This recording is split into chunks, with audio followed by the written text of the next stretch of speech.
भारत जो अपनी आर्थिक स्वतंत्रता और ऊर्जा सुरक्षा की रक्षा में लगा हुआ है। साल 2020 में भारत ने एक क्रांतिकारी कदम उठाया, 2% का डिजिटल सर्विस टैक्स, जिसे इक्वलाइजेशन लेवी कहा जाता है। यह टैक्स मुख्य रूप से विदेशी टेक कंपनियों पर लगाया गया, जैसे गूगल, फेसबुक, अब बेटा, अमेजन। क्यों? क्योंकि ये कंपनियां भारत में करोड़ों यूजर से कमाई करती हैं, लेकिन टैक्स बहुत कम देती हैं। भारत ने सोचा क्यों ना इनकी कमाई का एक हिस्सा हमारे देश की विकास योजनाओं में लगे। ये टैक्स ऑनलाइन विज्ञापनों और डिजिटल सेवाओं पर था। अमेरिका में यह खबर बम की तरह फूटी। ट्रंप की पहली सरकार में ही इस पर विवाद शुरू हो गया।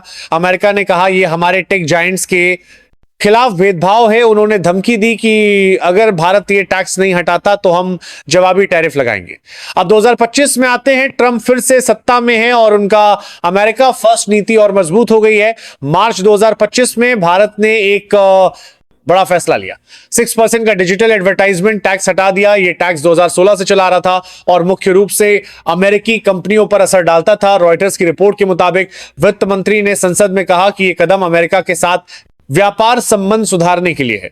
सीसीआईए, computer and communications industry association, ने इसकी सराहना की, कहा कि यह डिस्क्रिमिनेटरी टैक्स था। बैकर मैकेंजी की रिपोर्ट बताती है कि 1 अप्रैल 2025 से यह टैक्स खत्म हो गया, लेकिन 2% की इक्वलाइजेशन लेवी अभी भी बाकी है। यह फैसला क्यों? क्योंकि ट्रंप ने धमकी दी थी कि अगर भारत डिजिटल टैक्स जारी रखता है तो 2 अप्रैल 2025 से जवाबी शुल्क लगाएंगे।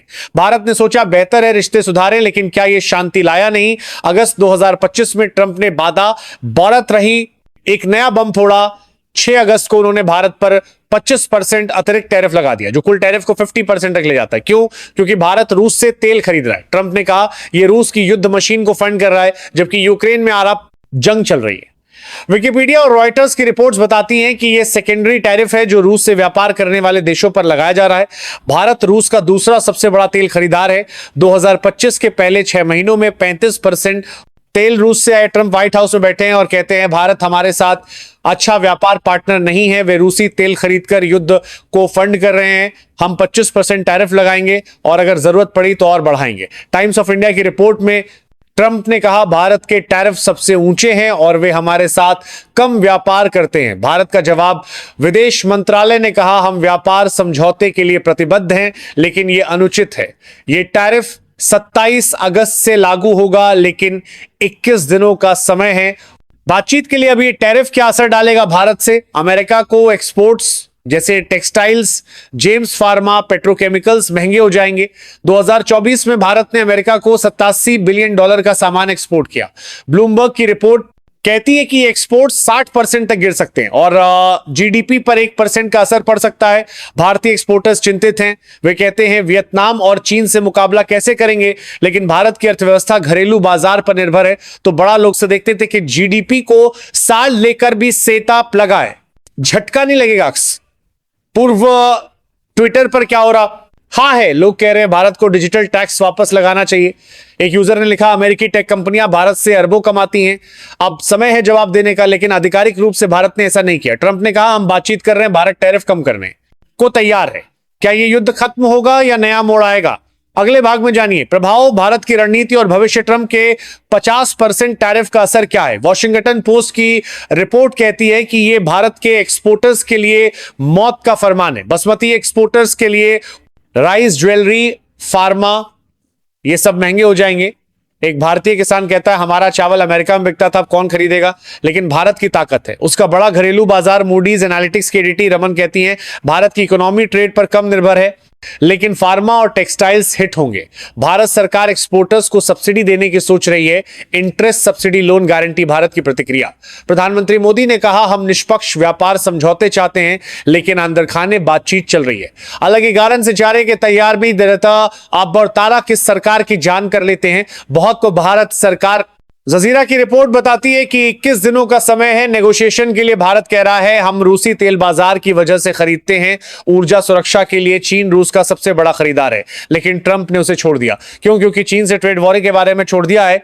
भारत कह रहा है आप पहले से है एक्स पर। एक यूजर ने लिखा भारत को डिजिटल टैक्स बढ़ाना चाहिए।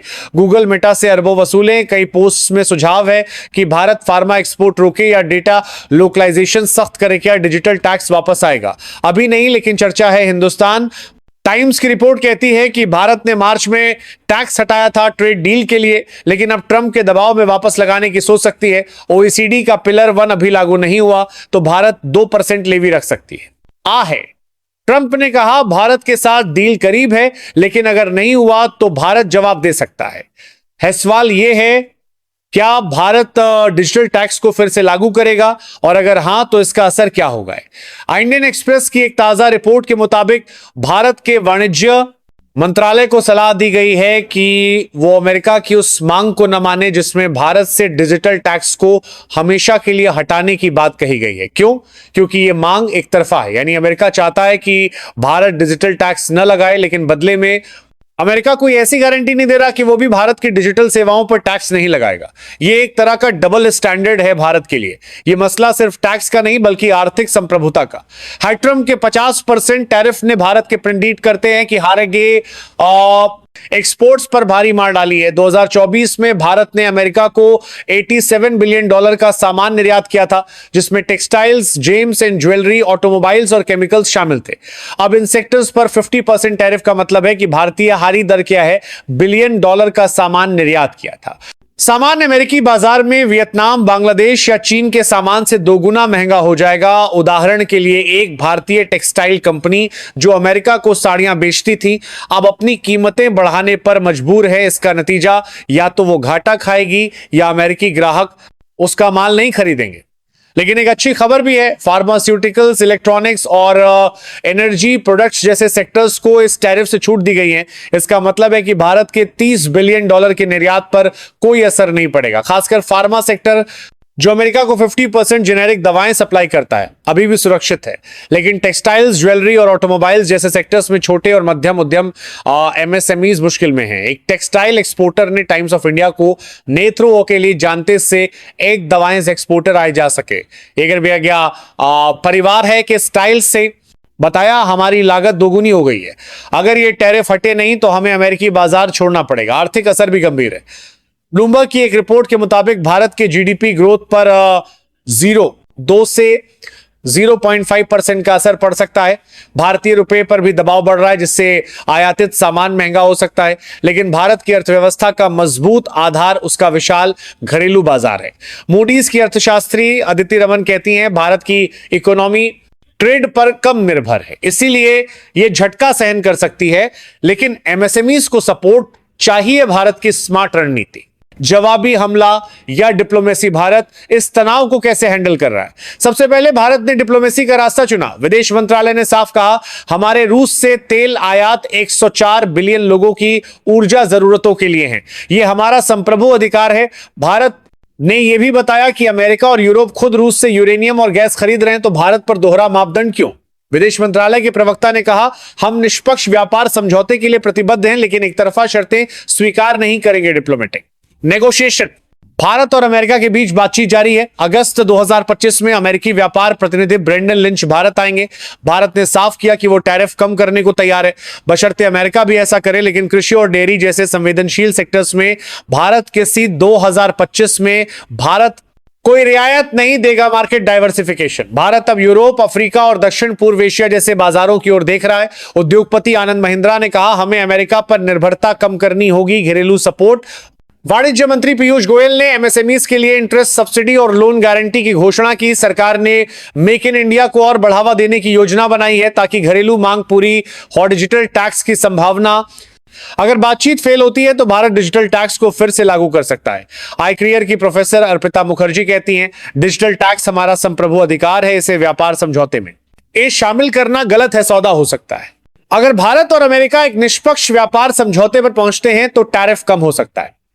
ट्रंप ने जुलाई 2025 में कहा था, हम भारत के साथ डील के बहुत करीब हैं, लेकिन कृषि और डेयरी जैसे मुद्दों पर सहमति मुश्किल है। ब्रिक्स की ओर झुकाव। अगर टैरिफ युद्ध बढ़ता है तो भारत रूस और चीन के साथ ब्रिक्स में अपनी स्थिति मजबूत कर सकता है, लेकिन यह रणनीतिक साझेदारी को नुकसान पहुंचा सकता है, जैसे क्वाड में सहयोग डिजिटल टैक्स का मास्टर स्ट्रोक। अगर ओईसीडी का पिलर 1 2026 तक लागू नहीं होता तो भारत 2% डिजिटल टैक्स को और सख्त कर सकता है। इससे गूगल, मेटा जैसी कंपनियों पर दबाव बढ़ेगा और भारत को अरबों रुपए का राजस्व मिलेगा। आर्थिक लचीलापन। भारत की अर्थव्यवस्था का 70% हिस्सा घरेलू मांग पर निर्भर है, इसलिए लंबे समय में यह टैरिफ भारत को ज्यादा नुकसान नहीं पहुंचाएगा, लेकिन एमएसएमईज को तुरंत राहत चाहिए दोस्तों। ये डिजिटल टैक्स और टैरिफ युद्ध भारत के लिए एक चुनौती है, लेकिन साथ ही परेशानी कर रहा है, इसलिए कंपनी एक अवसर भी भारत ने दिखाया है कि वो दबाव में नहीं झुकता। डिप्लोमेसी, मार्केट डाइवर्सिफिकेशन और घरेलू ताकत के दम पर भारत इस युद्ध में जीत सकता है। ट्रंप का अमेरिका फर्स्ट नीति भारत को नई राहें तलाशने के लिए मजबूर कर रहा है। शायद यह भारत के लिए आत्मनिर्भर बनने का मौका है। आप क्या सोचते हैं? क्या भारत को डिजिटल टैक्स वापस लाना चाहिए या डिप्लोमेसी से सुलझाना चाहिए? हमें कमेंट्स में बताएं और इस वीडियो को लाइक शेयर करें। अगले अपडेट के लिए चैनल को सब्सक्राइब करें।